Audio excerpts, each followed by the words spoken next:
Hi there. Welcome to Productivi-Tree. I'm Santi Tacoronte, and I'm here to help you succeed and be happier. In each episode, we'll explore new ways to work smarter, manage your time better, and grow as a person. We'll share fresh ideas, find ways to improve, and help you become your best self at work, in life. Join me as we learn and grow together on Productivi-Tree.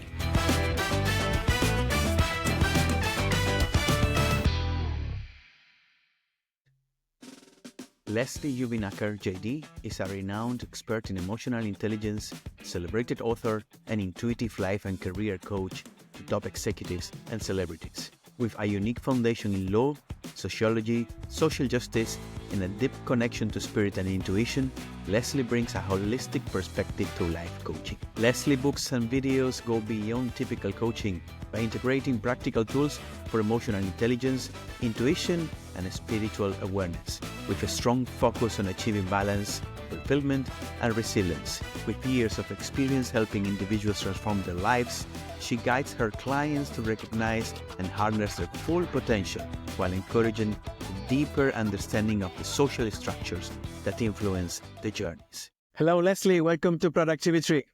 Thanks for having me, Santiago. You coach top performers in Hollywood and the corporate world. What are the biggest productivity struggles of the ultra successful? Gosh, I would say from the ultra successful is the people who distract you. That's the number one. I know it's like as simple as it could be, but you have to really know who your real friends are, who are the people who are really looking out for you, as opposed to the people who are sycophantic, who want to take from you, who want to distract from you, who want you to do what they want you to do. And it's kind of like you have your own agenda of helping people and doing what you're supposed to do. And then there's some people who come into the circle and they want to take from you. You know, there is kind of that thing where there is givers and then there are takers. And the number one drag on productivity are people who are distracting and having relationships that you don't even realize are distracting you. So you work obviously with people that are high achievers. Yeah. And there is a tendency to think that high achievers are more disciplined. Do you find that's true, or do you think that? Yeah. No, I don't know, because I wouldn't say that that's absolutely true. I would say, you know, for example, my husband, right? I consider my husband a genius, but he has serious ADHD, like absolutely serious ADHD. And it's kind of gotten to the point where I say to him, put it away, don't put it down, kind of mentality, because a lot of times in high productivity individuals, there's a lot of neurodivergence. And I think working with neurodivergence and working with kind of neurospiciness is definitely one of those things that in corporate world and in business that we're learning to recognize and appreciate. I think that's kind of the battle right now with DEI and all these things, is like there's just different ways of looking at the world, different ways of experiencing the world. And my husband is one of those people. I think there are the multimillionaires that have started businesses that I've worked with are people who just can't sit still. They don't do very well in school. They don't take authority very well. They're mavericks is what I call them. And I feel like if we can learn from that and we can appreciate that, we can have fun with that, then we can do something with it. But we just don't realize, like, you know, that kind of opportunity, and learn to see from within yourself what makes you different and unique in terms of how you get things done. What's one surprising habit you've seen among the most successful people you coach? You know, it's funny because Elon Musk said recently, like, the weakest thing about somebody is their empathy. And I just don't agree with that. I've seen people who have had multi-$100 million businesses. I've coached these people and they're so emotionally intelligent and they help people. They put people ahead of themselves. Like, for example, one of my friends, he was a founder of a multinational company and several companies and did very well for himself. And he's always about other people and their success and is always about helping them succeed. And I think when you have this like small town mentality where everybody in your neighborhood and your community is a part of you and you're a part of them, and their success is your success and your success is their success, I think like that opportunity to build real community, real connections, real love, real friendships is really the way to go. And I think we've gone so far in corporate America where we just turn everything into dehumanized robots. But when you take it from this multi-international perspective and you take it down to Main Street and run your business, no matter what size your business is a small business, your own business, and that if you affect somebody and their welfare, it gets back around, it gets to you. I would say my advice is just to take more of a tribal mentality with your community, because you have to go out and you have to go to the doctor. You have to go and get bread. You have to go get groceries. And those people are connected to all the people in your community. And I think like we've kind of like washed our hands from that sense of community and connection in corporate. I think like we need to go back to that because it's become too dehumanized. And unfortunately, we don't see the humanity in people anymore. At greater scale. So I would say take it back to small town thinking. I love that. I just finished Elon Musk's latest biography. And it's funny that he's talking about empathy because apparently he has a disease, and I'm not an expert, a disease that is called Asperger, that somehow prevents him to show empathy to others. So I found funny that he's saying that empathy is a weakness, being something that he himself cannot somehow have, right? Yeah. I mean, we don't know. We don't know if he was actually diagnosed with it or not. We don't have that kind of like medical access to his stuff. But the people that I work with who have, a lot of like artists and a lot of creative people that I work with, like all the way to like making movies and cartoons and all these kinds of things, they have all sorts of neurodivergencies. It doesn't mean that they don't feel and that they don't relate to people. In their own way, they do. But it just doesn't mean that everybody relates the same way. And I just feel like from my experience, the people who do super well and who live very happy, rich lives, not just make a lot of money, but have rich lives, are the ones that connect to people and are interested in other people. You mentioned a couple of times multi-million dollars, and this is the objective of many people. I think it's a trend, the billionaire trends. But many people, in their way to success, hustle perhaps too much and then burn out. What's the number one mistake people make when trying to achieve high? Gosh, you talk about burnout. I did a workshop for Productivi-Tree International, which is a nonprofit that one of the biggest missions is against human trafficking and trafficking of girls. And the workshop is all about burnout. I think especially for women, I'll speak specifically to the issue of women's time. We don't value it. We think that women should do all these things and, it brings value, but we don't pay for it. And then when we can't translate it into the workplace and then give that value. So I would say for women specifically in this question is like learn to value your time, because there is the exploitation of women's unpaid labor. And I would say women value your time, because there are guys who will just not even waste their time if there's nothing in it for them. But women will do no matter what. And we have to learn to be a little bit more protective of our time and value our time a lot more and see the value in our own time. Because a lot of times women especially, and even like lower paid workers, they don't see the value of their own time and their efforts and what they put in, even if their job doesn't pay much or is not of like high position or high, perceived to be high value. I think the moment you start to perceive yourself as high value, the world will start to see you as high value. We saw that during the pandemic. All these essential workers working at the dollar store and the grocery store, suddenly they were essential, but they're getting paid minimum wage. I think we need to really think again. You help clients align their energy for peak performance. Energy for peak performance. Can you break down what it means in practical terms? Your energy and peak performance, I talk about this in my book, Engineering Your Mood. You have to start paying attention to your habitual mood. Your habitual mood is your mental, psychological dwelling house. And it starts with these premises by which you live your life. I'm strong. I am capable. Life loves me. Life provides for me. I am protected. I am taken care of.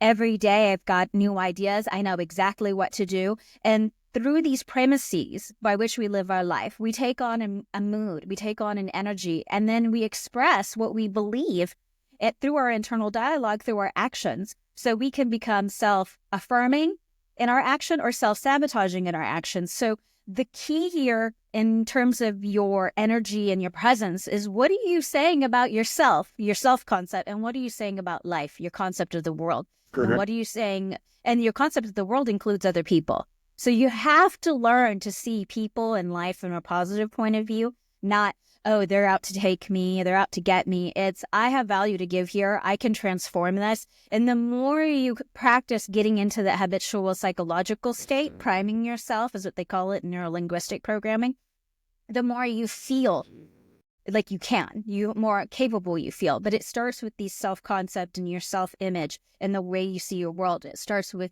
the words that you speak and affirm to be true.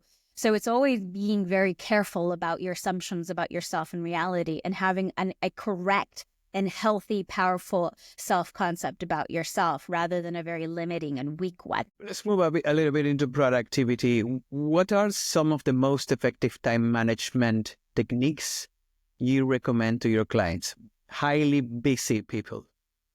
I'm one of those people. The one thing is like a lot of people say, like, do the fun things first. Like, I would say really and truly, before you go to bed, close your eyes and imagine everything that you don't want to do done.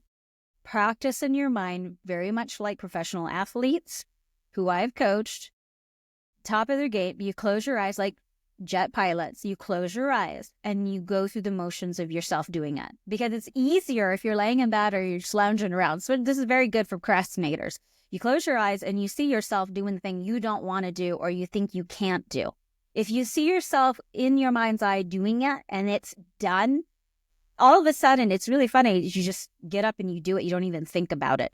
So I would say it's a very simple, easy trick, but get it done in your head first. And then when you wake up the next day, you're just kind of on autopilot. We don't realize how much we are on autopilot because we are psychologically the day before and the night before prepping ourselves for the kind of day that we're going to have the next day. So use that as a skill. You just said that you have a crazy agenda and many other have overwhelming schedules. How does very successful people like you and some of your coachees structure the time differently than the average person? It has to do with what your metrics of success are. You have to know what your metrics of success are. Yeah, sometimes they are financial goals. Sometimes they are, okay, this year or this day, I'm going to make this amount of money, or I'm going to do this project. And they have to be very specific goals. But it's not just about time and money. There's a very capitalistic point of view of productivity. You got to kind of put that here. Then there's other metrics of success. My personal metric of success is I got to do 100 acts of love a day. That's for me. For animals, for Mother Earth, for myself, for my children, for my loved ones, for mankind, whether I'm getting paid for it or not. I have to do those 100 acts a day. It's for my own self-esteem. It's for my own sense of values. You have to really take a look at yourself and write down, what are my metrics of success? I have a silly one, is I got to say 5 nice things to my husband a day. And it's silly. I've been with my husband for almost 20 years. I look like I was a child bride, and I was. But that's one of the things. His love language is he wants to hear the words of affirmation. And it seems like I'm really tartining the toast, Oh, honey, you are the smartest, most gorgeous, most successful, sexiest man alive. He wants to hear it. That's what he wants to hear. I say it, and I lay it on thick. And that's my metric of success. It makes him happy. So as silly as that is, as opposed to, okay, I've got these financial goals, I've got these things I got to do, or maybe 5 hugs a day. They also say in medicine, you get hugs that it boosts your immune system. Or I exercise 40 minutes, or I walk 7,000 steps. Whatever your personal metrics of success are, hit them every day, hit your targets. And then before you know it, you have a very full, productive day, and you are making progress. And in law school, the most annoying thing my professors ever said when I was in law school is, how do you eat an elephant? And then we'd say, 1 bite at a time, because you're learning, 10,000 laws. You're learning something very complex, and you have to take it one little bite at a time every day. So take your little bite at a time. And my final point is that millionaires are not just get-rich-quick schemers and Bitcoin miners. They're people who make little emotions every day, little things. And like a heat-seeking missile, you course correct. You make a mistake, you course correct. And every day and every month and every year you build and you correct and you get stronger and stronger, and you've achieved so much. So get to know your own personal metrics of success and take it one bite at a time. In this world of excess of information, how can people overcome mental exhaustion and stay consistently productive?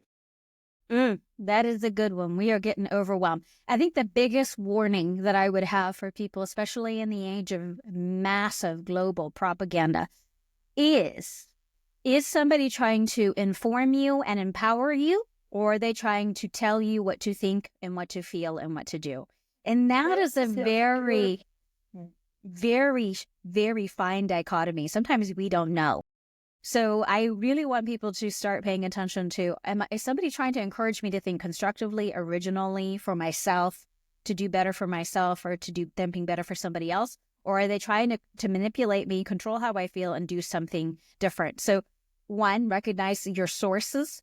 And two, make sure that they're useful to you, that they're serving you and not you serving them. Because the thing about propaganda and about news, having studied politics myself and participating in coaching politicians, is that you have to know the difference in this information age is when that information is using you or if you're using it. Let's talk decision making, which is a huge component of productivity. Taking the right decisions make a difference. How do you coach your people to sharpen their decision-making ability? So I use applied kinesiology. A lot of people don't know what that is, but it's muscle testing. I've been using that my entire career.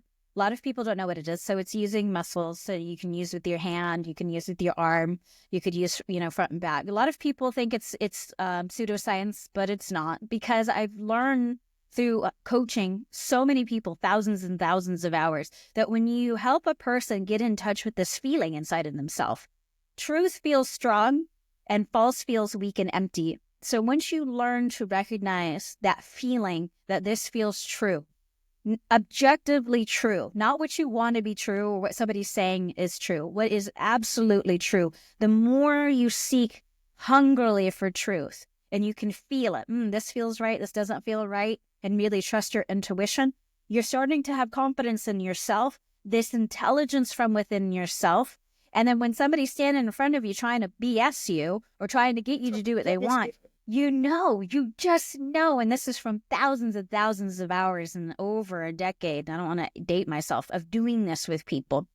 So my goal as a coach is not for them to come to me and say, Leslie, what should I do?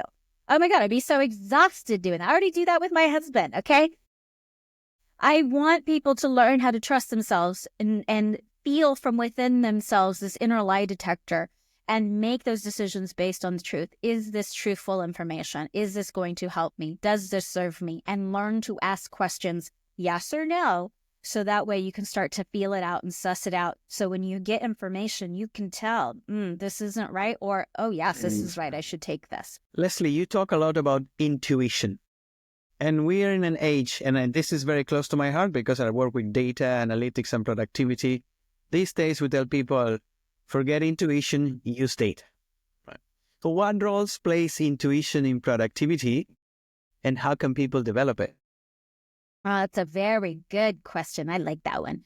Well, you know what they say, in God we trust and all others bring data. I think there needs to be this harmonious connection between your intuition, your faith, you're really true, like this still small voice from within yourself, that feeling and that intelligence within you, and that connects all of us, and facts and data and information, because truth is truth. Numbers don't lie. Information that you get from an objective scientific point of view doesn't lie. And in fact, I'll kind of dig a little bit more towards the sense of, super spiritual bypassing people, we do need facts. We do need that. And if you're building your intuition and the world you see is not connecting, you have to have that mirror effect. So you can have a feeling, right? And maybe sometimes things are not adding up, but you have this feeling, I need to suss it out. And you kind of act on that and you're seeing, oh, okay, things are making sense. It's about discernment. I really want people to realize that intuition is not just like the force and this like mamsy-pamsy stuff. It's about being able to see something and immediately understand what it is. To immediately understand it, to see it for what it is. And a lot of people think like intuition is, and I say this all the time as a medium myself, seeing spirit. I see them. But the thing is that if they don't give you information that is real and truthful, and if you don't feel from within yourself something's real and truthful, then what's the point of it? If you're getting information that's not helping you do something, then what's the point of it? So intuition really is about being able to see something and understanding something and recognizing something and knowing something and being able from a practical sense to do something with it. So I know it's kind of like a vague answer, but it's the most practical answer I could give to anybody who wants to develop the information. There should always be evidence, always with intuition. It's not just about, this is what I feel and this is what I believe. No, there should be evidence to back up what you feel. And that's how you know you're on the right track. What's the biggest mindset shift that someone can make to instantly improve their focus? That's a good question. That is a really good question. To instantly improve your focus. I think honestly, your focus is honestly what feels right and what feels true. I think a lot of times we get too stuck on what we think we should do, who we think we should be, and who we think we should work with. You got to go and lean into what feels right. A lot of us are scared to do that because we don't know what's on the other side of it.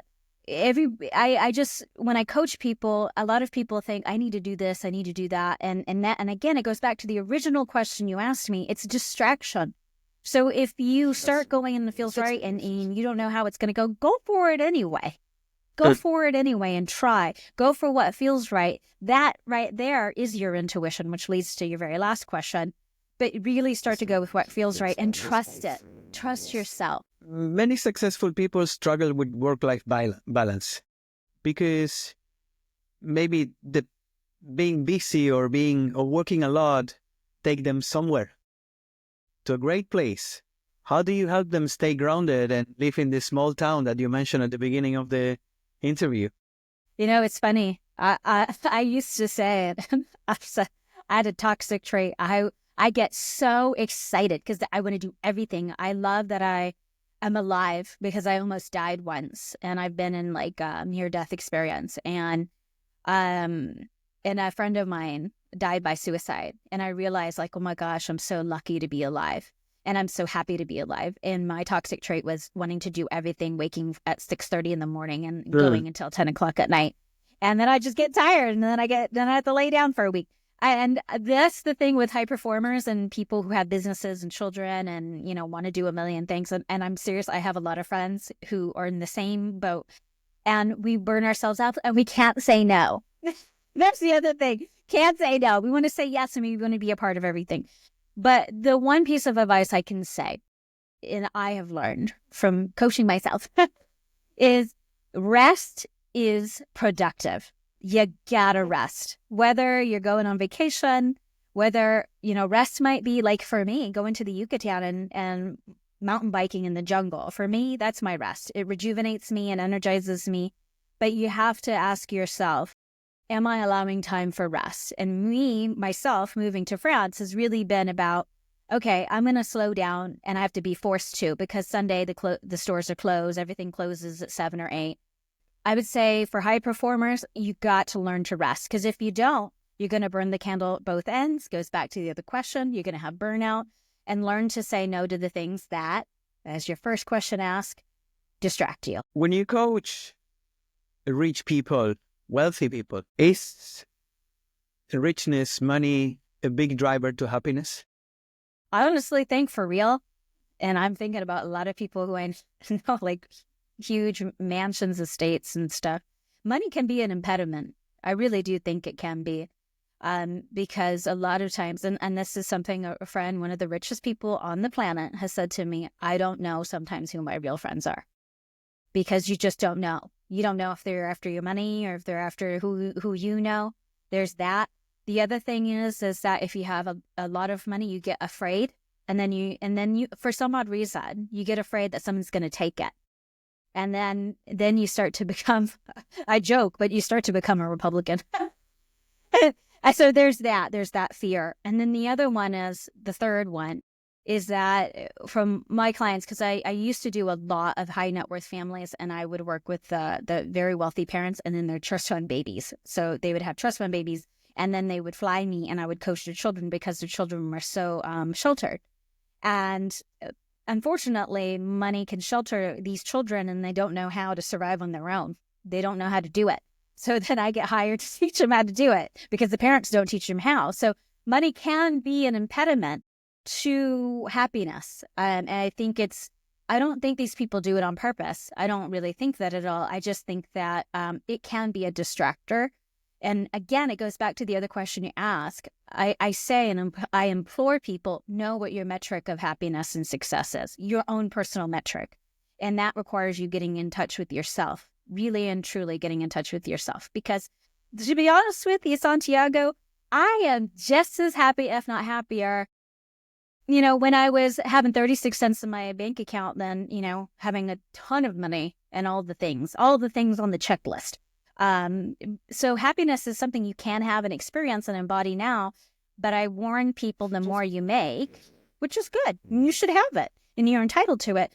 Be careful not to let it be an impediment to your own happiness. How do you protect yourself and those around you, Leslie, from the billionaire culture that we're living? When you go to YouTube, everything is about how to make money, how to double, get a better car, get a mansion, travel all over the world in a private jet. And I see the new generations are falling for it. You want to be a YouTube kid? They all want to be the next billionaire. Yeah. Right? How do you protect people from being alienated by everything that is surrounding them? Well, it goes to these metrics of success. I mean, it's really interesting conversation we're having today. It really is like these false metrics of success. When I was coaching in action sports industry and entertainment in Southern California, the metric of success was, I'm going to create a product, I'm going to have it trademark, or I'm going to have it patented, then I'm going to sell it to Johnson & Johnson or whatever capital firm, and then I'm going to have tens and hundreds of millions of dollars, and then I'll be happy. I'm going to tell you this right now. Knowing these people, being at their homes, it don't make you happy. It really doesn't. It really goes back to knowing truly what is your metric of success. And it really does go back to that. I think this conversation is that. What is your metric of success? Because I've seen it. I've been around the world. I've been in some of the richest people on the planet. I've been with them on vacation. I've been in their homes. I've met and coached their children. I've been with them in their bedrooms when they're sad and depressed. I'm telling you, it will not make you happy. From real honest to God, hand on a Bible, it will not make you happy. I think the more that you use your money to help people and make the world a better place, truly the bigger smile you have on your face, because you cannot take it with you. You got to get busy giving away everything you have now and enjoying it, because you're not going to take it with you. What's the point of being the richest person in the graveyard? Let's go one step back, Leslie. Mm-hmm. What your metrics and your goals and your KPIs are. How do you find metrics when the only metric that the world is telling you it's valid, it's money? How do you source? Think about young people, right? That are, still maturing their minds and growing as humans. How can they find purpose, metrics? I think honestly it goes back again to question number one, your influences. Really. I mean, even for me, I have two kids, 10 and 12. They are the iPad generation. They love YouTube. For them, the celebrity isn't on, Warner Brothers, or it's who's the biggest freaking YouTuber. It's a completely different world. And their metric of success is what they see on YouTube. That's it. That's their world. I didn't have that. I had MTV. Okay. Turn it on, click the channel. That's what I had. So every generation is going to have different external validators. external metrics of success. Every generation is. So I think, honestly, as a parent and as somebody who becomes self-aware, you really have to go, what are my influences? For me, my influences are Neville Goddard and Joseph Campbell and, philosophical people and Edgar Cayce and, Phyllis Chauvel, Florence Chauvel and, philosophers of the New Thought movement. Those are the people whose ideas live in my head and I speak. So I would really say, quite simply, who's influencing you? And are you influencing somebody? Are you an influencer yourself? And what are you influencing for others? Because this is the generation of the influencer, So are you going to be influenced, or are you going to be a good influence yourself? So true. I love that. Let's do some rapid fire questions, 30 seconds or less to answer. Number 1, what's the worst productivity advice you've ever heard? The worst productive, grind and hustle. Nah, bye. Don't do that. Number 2, what's one small habit that delivers big results? Walking. And I'm saying this to perimenopausal women like myself. I exercise 40 minutes a day in the gym, cardio and all of that for strength and having a rocking bod. But walking keeps the weight off. It keeps you thinking. It keeps you moving, and you're having fun and you're feeling good. You're getting stuff done. Walking. Morning routines, overrated or essential? I would say essential, baby. I got to have that double cappuccino. I got to watch Midas touch. I got to hug and kiss my kids. There are just certain things I like to do that get me going. I like to exercise and all that. You got to have them. How do you know when it's time to step back and recharge? I mean, for me, I'm sleepy. I just get sleepy and it's time to close my eyes. That's just for me. I think everybody needs to recognize that. One thing people should stop doing immediately to be more productive. Oh, that's a good one. Getting upset about what other people do or say. Stop doing that. Don't care. Not my business. Don't care what they think or say. Just live in your lane. Don't worry about what other people are thinking and doing. You're talking about social media, what you see in Instagram or Facebook or TikTok?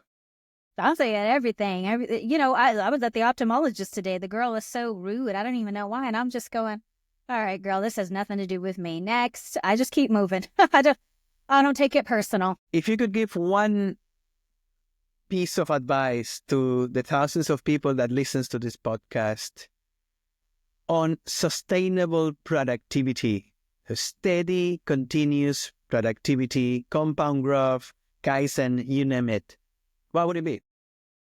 Invest a little bit every day. I'm telling you, money, time, energy, love, a little bit every day. I mean, I remember, and I use this from a money point of view. I remember one time I set in an automatic investment account, $5 a day. I forgot about it for 3 years. By the time I went back, and I had almost $10,000 in that account, I didn't even realize that I had that money.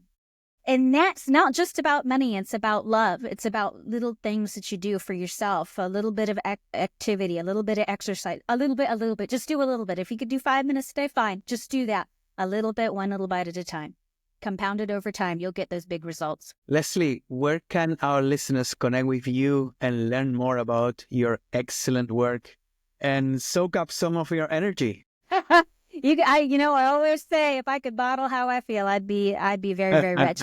I love it. I would say Instagram at Leslie Jovanec, and then on my website, I have a blog I post almost daily, lesliejovanec.com/blog, and then YouTube at author Leslie. Amazing. Leslie, I want to thank you for 30 minutes of an explosion of energy, wisdom, and I'm super happy that you were with us today, and I'm wishing you the best, and never lose the energy and the smile. I got it, baby. Thank you so much for having me. You asked me some great questions. I can't wait to share this with my friends. Thanks so much. Thank you. Well, thanks for listening to Productivi-Tree. I hope you found something useful in today's episode. If you did, and it helps improve your life even a tiny bit, that'll make me really happy. Remember, you can find Productivi-Tree on all major podcast platforms like Spotify, Apple Podcasts, and Google Podcasts. If you enjoyed the show, why not share it with a friend who might also find it helpful? Until next time, and keep growing and stay productive.